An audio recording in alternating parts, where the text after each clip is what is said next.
વાહ ભાઈ વાહ, વ્હાઈટ કલરની એક નંબર ગાડી મળી ગઈ ભાવમાં. બસ આવી જ વ્હાઈટ એક લાડી મળી જાય ને તો જિંદગી જીવવાની મજા આવી જાય. હે? લાડી મેડમ, તમે રોવો છો કેમ? તમારા બોયફ્રેન્ડે તમને દગો આપ્યો? ના તમારા હસબન્ડે તમને દગો આપ્યો? ના ના તમારા ભાઈએ એટલે એમ તમારા ભાઈએ તમને કઈ કીધું એમ?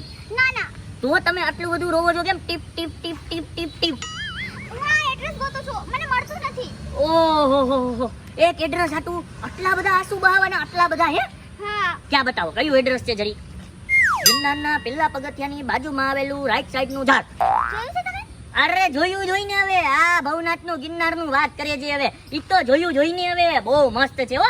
આ એડ્રેસ તો આપણે જોયું છે. એટલે તમારે અહીંયા જવું છે? હા અહીંયા જવાનું છે. અચ્છા, મને એવું લાગે છે કે તમારે ગિરનાર પહાડ ચડવો છે ને? અરે ના ના, મારા દાદાનો ત્યાં ખજાનો છે ને ગાળેલો છે. હે? હા દાદાનો? ઉભા રહો, એક મિનિટ. તમે હું બોલ્યા? પાછું બોલો તો. મારા દાદાનો ખજાનો ત્યાં ગાળેલો છે. મારા દાદાનો ખજાનો એટલે તમારા દાદા રાજા બાજા હતા? અરે ના ના, મારા દાદા છે ને નવાબી સમયમાં એ નવાબની ઘરે કામ કરતા. હા. તો એમને રોજ નવો એક એક સિક્કો આપતા હતા. કેનો?